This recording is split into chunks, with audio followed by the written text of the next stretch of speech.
Homage to the Triple Gem. So greetings everybody, this is Bhante Joe here, and I'm here in Talawatugoda at a very lovely kuti, which although it is in the city, looks a bit like the forest. And just thought to record a short Ovāda for the internet. So actually just recently I went in for surgery. I had this kind of cyst in the center of my face here on the bridge of my nose, and they're kind of like they're like like this small blockage that can happen, and it grows gradually larger. It can become a huge lump. So I actually had one on my my leg about 10 years ago, and it actually grew to the size of a golf ball. So I thought, better remove this one fast while it's gone, or while it's still small. And so these kind of things like going in for surgery and things growing and removing them, and them not seeming like they belong, all these various things, they have a kind of an overlap in the way in which one practices the Dhamma actually. So actually when people go through their day, when they go through their life, they kind of create a sense of who they are, and what they can do. And this sense of who they are, and what they can do is something that they build, they graft onto, and they create day by day, moment by moment. These are things in which they kind of attach to, and that start small, but that grow gradually larger. They grow larger like a cyst. It's kind of we don't like to think of a person's personality as being like a cyst or like a growth. But actually, this can be the way in which a person develops their sense of who they are, and what it is that belongs to them. So the Buddha has this word for the way in which these things gradually grow. It's kind of papancha. It's called papancha. And this word papancha can mean different things. Sometimes it's translated as like proliferation. In other words, a person has like a small concept, and then based on this concept, they proliferate outwards from it. One very good, it can also be translated as objectification, which might be the way which fits the best with the way that Pali is used. Because in the suttas, there's a sutta in which the Buddha says that the basis of papancha is the thought that I am the thinker. So in other words, you start with this perception of what you are, and then based on that you build categories and perceptions around the world in terms of its relationship to you, in a certain sense, in terms of what you own and what you don't own, how these things are. And this is how a person builds their world and builds their sense of identity, beginning with this thought, I am the thinker. So in other words, in brief, this way that one builds an identity, it starts with something small, and then it expands outwards, it grows. So actually, Jnana-Dipa Bhante translates this word papancha as expansion. I mean, all of these definitions can be correct. They can all have elements of them that describe a larger process that has all of these qualities. One in which one objectifies things, makes them into an object in relationship to oneself. One in which one proliferates, and one in which one starts with something small and expands. So, in other words, they're like a cyst in a certain way. They're something that starts small and expands and expands and expands. So, went in for this surgery, and the doctor, I think, was very skilled. So it was just like a 10-minute surgery. This kind of had this kind of lump here that was small, but I could feel it growing larger. And so, he anesthetized this area, and he's like, "Can you feel anything?" And then, he cut it out, and I could kind of feel a little bit, what he was doing, kind of. The pulls and push it, I thought he was stitching. Kind of, apparently he didn't stitch it. He just kind of put tape over the wound. By the way, I actually thought to record a Dhamma talk last week with all the bandages on, but didn't end up doing it. So,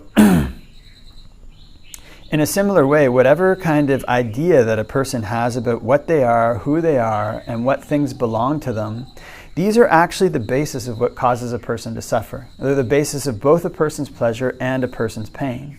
So when a person comes to practice, what they're actually doing is practicing for the removal, for the somewhat surgical removal of these concepts and the ways in which they cause a person to suffer. So the Buddha has compared himself to a doctor. Kind of a doctor is somebody who helps to cure sickness. And in this case, the Buddha is not he points out how to do the surgery, but where the practice of training the mind and removing papancha, not delighting in papancha, comes in, is different from the way that surgeries are conducted in the external world. So I mean, I had this surgery and he kind of came in and he cut this thing out, he removed it. But in a person's practice, they essentially have to become their own surgeons.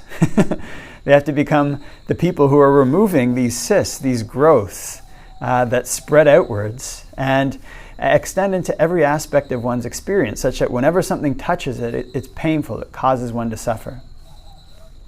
So in order to perform this surgery well, first of all, one has to identify these things as being like a tumor, as being like something dangerous. The Buddha has said that he doesn't praise even a finger snap of what they call bhava. It's like, even as a very small amount of excrement is disgusting smelling, even so too a finger snap of bhava is, he doesn't even praise it for a finger snap.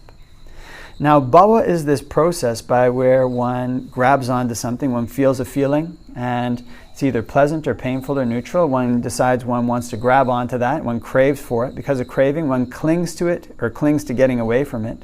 And because of this clinging, there's this becoming. And this is like a cycle that kind of can occur over and over again, this kind of cycle of becoming. And the Buddha says that even a finger snap of this becoming is not praiseworthy. And even as a very small amount of excrement is disgusting.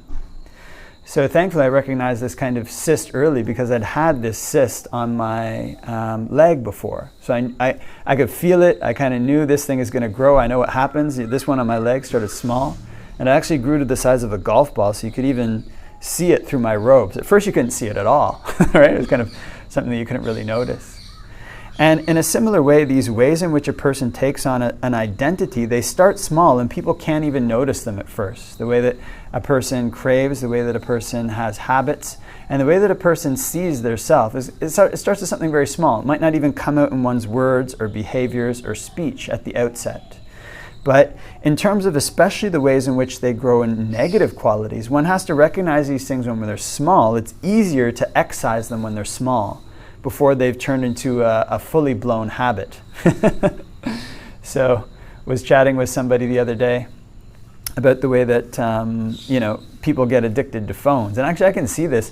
A few months ago, I think I gave a talk a couple months ago, I hadn't read the news for a while, and kind of looked up the news and looked up these different things. And it's kind of interesting. Oh, this is going on. Oh, this is cool. They're going to go to Mars. These various things are cool. And then, I could see, actually, a few days ago, I could see how this can turn into a kind of like a scrolling addiction. Oh, this is happening in the news. What's happening in the presidential election? What's happening here? And before you know it, you have this kind of addiction, this habit which has grown up and it's grown out of control. So the best thing to do is to recognize these ways in which one is proliferating, creating a sense of objectification when they're small, when they first start, and then excise them. In other words, determine where the boundaries of what's good and what's bad are. So, he determined where the boundaries of what was a cyst and what was healthy skin was. And we don't want to remove my whole face. It's kind of just remove the part that's bad. And then take out that part that's bad and don't let it grow again. So in a similar way, when one is noticing that there's a bad habit in the mind, a bad characteristic in the mind, there's a way in which one is developing a sense of identity that has these negative undertones, and one wants to determine through wisdom what are the boundaries of this, where it's skillful and where it's unskillful. And then excise the habit, remove the habit in the ways that it's unskillful. Don't allow it to go past these boundaries. Because unfortunately, fortunately or unfortunately, the way that the path that the Buddha has laid out works is that one has to build a sense of self. One has to have a healthy sense of self. There's a really great monk who always emphasizes this when one is practicing. One has to have a sense that this is something one can do. One has to have a sense that one is a good person who's not to be mistreated by other people. One has to have a sense of one's progress or lack of progress on the path. And this is all a sense of self. But the boundaries for these things is when the way that one is building a sense of self comes out and thinks, I'm better than other people, right? Or even I'm worse than other people. Or a person starts to think, I'm a person who has these qualities. These are really mine. I own them. This is when a cyst has started to grow in the mind. So all the time the perceptions, the way that we're perceiving our progress on the path, it basically only needs to be in the sense of, what am I doing that's skillful, what am I doing that's unskillful, and how can I make what's skillful grow? It doesn't need to become the sense, this is really who I am. I have this personality, it's fixed, it's permanent, or I'm this person who has these qualities, they're better than other people's qualities, or I'm a person who has these possessions. These possessions are really mine, they're what I really own. These are cysts that are growing in the mind, and they need to be excised very quickly. The sooner one can excise these bad habits, the better. Because when something is a full-blown addiction, a full-blown sense of who one is, then it's papancha, it's spread out, it's expanded into so many aspects of one's life. And to remove it is much more painful, much more difficult, and can take much more time.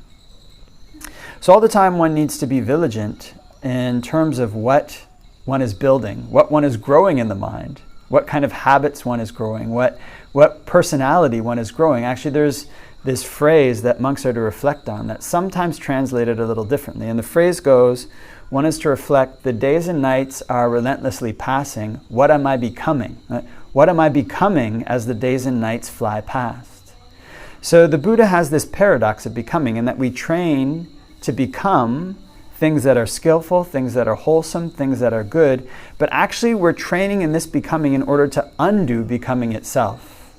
So the skill of a surgeon starts with removing these cysts, but it removes and removes everything until becoming itself is removed. And so that's something that is difficult to contemplate on.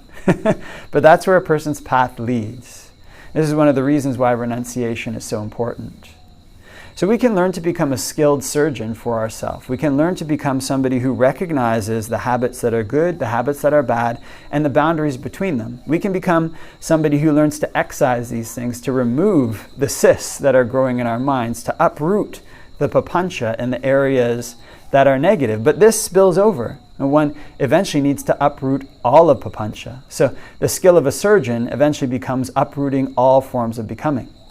We can start with these things that are small. We can start with these things that we can recognize for the sake of building towards eventually removing all negative habits. So the Buddha basically, or all aspects of becoming, all ways in which one might build an identity in the world.